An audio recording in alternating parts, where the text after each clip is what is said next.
Hello दोस्तों, आप सभी को प्रभु यीशु मसीह के नाम में जय मसीह की, परमेश्वर के नाम की स्तुति और महिमा हो। फिर से इस नए वीडियो के माध्यम से मैं आप सभी का स्वागत करता हूं। दोस्तों, क्या आप जानते हैं 40 दिन का उपवास किसे कहा जाता है?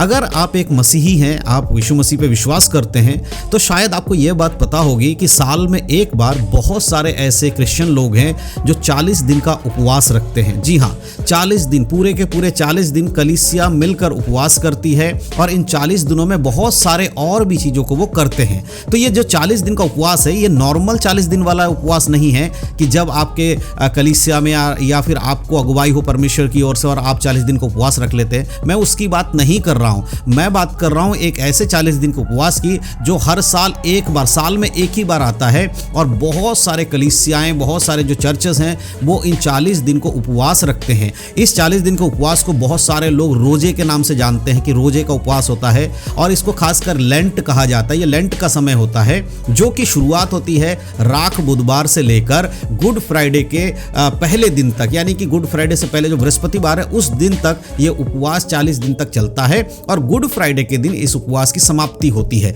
तो ये 40 दिन का उपवास है। आज मैं इसके बारे में कुछ खास बातें आपको बताना चाहता हूं क्योंकि हर एक विश्वासी के लिए जानना बहुत जरूरी है। क्या बाइबल के अनुसार ये 40 दिन का उपवास रखना सबके लिए जरूरी है?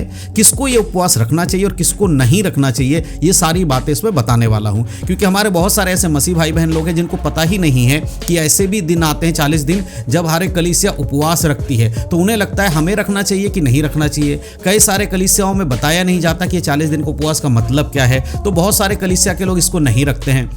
लेकिन बहुत सारे ऐसी कलीसियाएं हैं जहां पर इन उपवास को रखा जाता है। तो आज मैं आपको बताऊंगा कि यीशु मसीह पे विश्वास करने के कारण, आप एक विश्वासी होने के कारण, क्या आपको भी ये 40 दिन का उपवास रखना चाहिए कि नहीं रखना चाहिए, और अगर रखना चाहिए तो किस रीति से रखना चाहिए, कौन सा तरीका है इसको रखने का।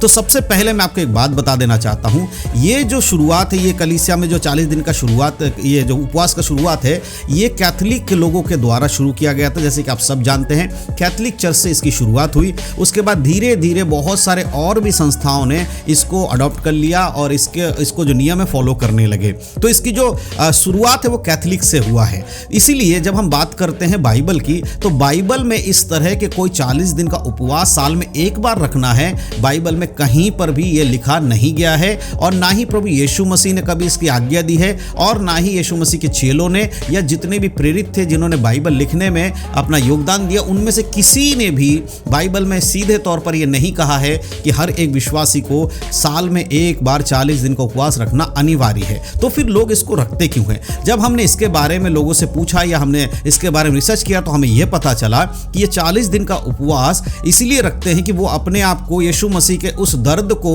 एहसास करते हैं जो यीशु ने हमारे लिए पीड़ा सही, उनके अंतिम दिनों में जैसे यीशु मसीह ने दुख सहे, उस दुख को याद करके और अपने जीवन को ये समर्पण करते हैं कि प्रभु ने हमारे लिए कितना कुछ सहा, उसको हर साल याद करते हैं। जैसे राख बुधवार से इसकी शुरुआत होती है, तो राख बुधवार के दिन क्या करते हैं लोग, जो है उसमें सिर पे एक राख का निशान लगाकर, क्रॉस बनाकर ये कहते हैं तू मिट्टी है और मिट्टी में ही मिल जाएगा। बाइबल के इस वचन को कोड करके बोलते हैं। इसका अर्थ है वो ये दिखाते हैं कि हमारा जो शरीर है वो एक दिन खत्म हो जाएगा और हम जहां से आए वहीं चले जाएंगे। इसको दिखाकर वो बात करते हैं और इस तरह से आने वाले सारे दिनों में, 40 दिनों में वो उपवास में रहते हैं। और सबसे इंपॉर्टेंट चीज क्या है कि उपवास के दौरान इन 40 दिनों में कोई भी जो उपवास में है वो कभी भी मीट, मछली, नॉनवेज नहीं खाते हैं, कोई भी गलत काम नहीं करते हैं, शायद झूठ नहीं बोलते हैं, है ना, व्यभिचार नहीं करते, या जो भी पाप की चीज़ें हैं वो इन 40 दिनों में बिल्कुल भी नहीं करते हैं। ये सब करना मना होता है।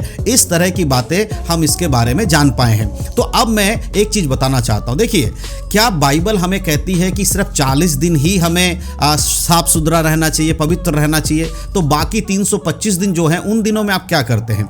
अगर ये कहा जाए कि 40 दिन उपवास रहते हैं जो लोग, वो कभी भी ना नशा करते हैं, ना कोई नशे की चीज को लेते हैं, ना ही यहां तक कि नॉनवेज भी नहीं खाते हैं। जबकि आप सोचकर देखिए, बाइबल के अंदर नॉनवेज खाने के लिए मना नहीं है, लेकिन इन 40 दिनों में नॉनवेज नहीं खाते। क्यों नहीं खाते? बाइबल में तो नहीं लिखा है कि मत खाओ। अगर आप खाते हो तो हमेशा खाओ, नहीं खाते हो तो एक बार भी मत खाओ।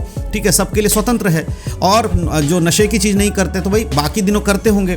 तो इसीलिए ये जो तरीका है ये इंसान का बनाया हुआ है, परमेश्वर का दिया हुआ नहीं है। तो एक सच्चे विश्वासी के लिए इन 40 दिनों में उपवास रखने की कोई आवश्यकता नहीं है।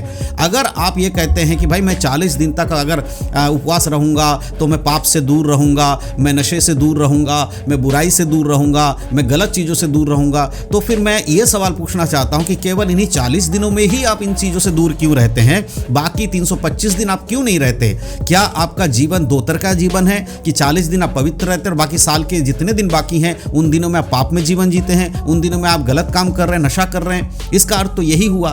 तो इसीलिए बाइबल आधारित ये नहीं है। आप सोचकर भी देखिए, क्या यीशु मसीह ने कभी ऐसा किया है?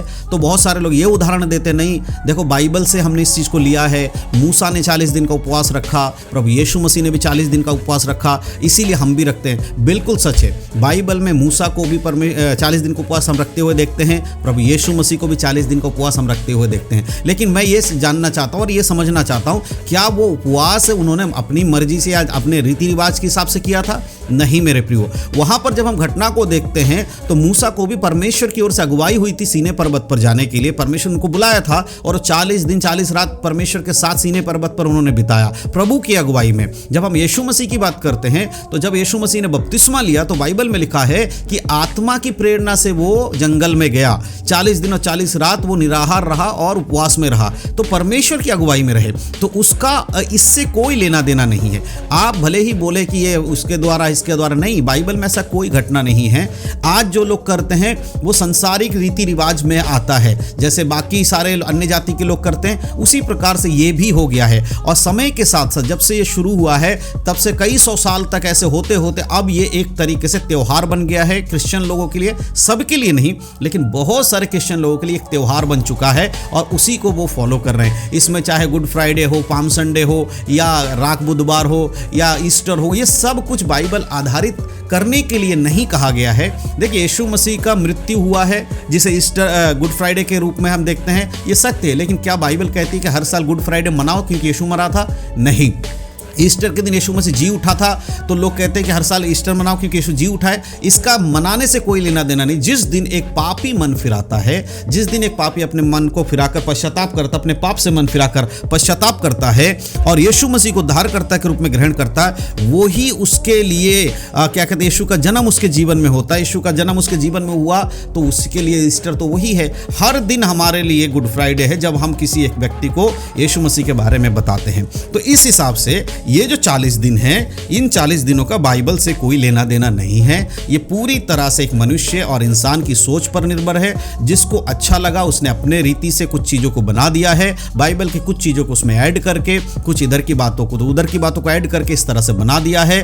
और समय के साथ साथ धीरे धीरे उसमें चीज़ों का बदलाव होते गया। शुरुआत में कुछ और था, फिर धीरे धीरे आज के समय में इतना ज़्यादा इसमें चीज़ें मिक्स हो गई हैं कि अब लोगों को ये लगने लगा है कि अगर आप मसीही हैं, क्रिश्चियन हैं, तो अगर आप इन 40 दिनों का पालन नहीं करेंगे तो आप नरक में चले जाएंगे, जबकि ऐसा बिल्कुल भी नहीं है। आप जब तक इस संसार में हैं, आपका जीवन पवित्र होना चाहिए, प्रभु यीशु मसीह के संग जीने वाले होने चाहिए। अगर आप 40 दिन का उपवास नहीं भी रखते हैं तो भी पवित्रता में अगर आप चलेंगे, आप स्वर्ग में जाएंगे। तो मेरे प्रियो, सिंपल सा जवाब यह है, क्या एक दोबारा से जन्म लिया, यानी कि मन फिराए हुआ व्यक्ति के लिए इन 40 दिनों के रोजे का रखना जरूरी है? बिल्कुल नहीं, बाइबल आधारित ऐसा नहीं है। तो मैं विश्वास करता हूं कि इस वीडियो के माध्यम से जो जानकारी मैंने आपको दी आपको समझ में आया है। तो जिन लोगों का सवाल था कि क्या 40 दिन हमें रखना चाहिए, नहीं रखना चाहिए, जो रख रहे हैं उनको भी समझना चाहिए कि ये मनुष्य के बनाए हुए रीति है, परमेश्वर का दिया हुआ नियम नहीं है।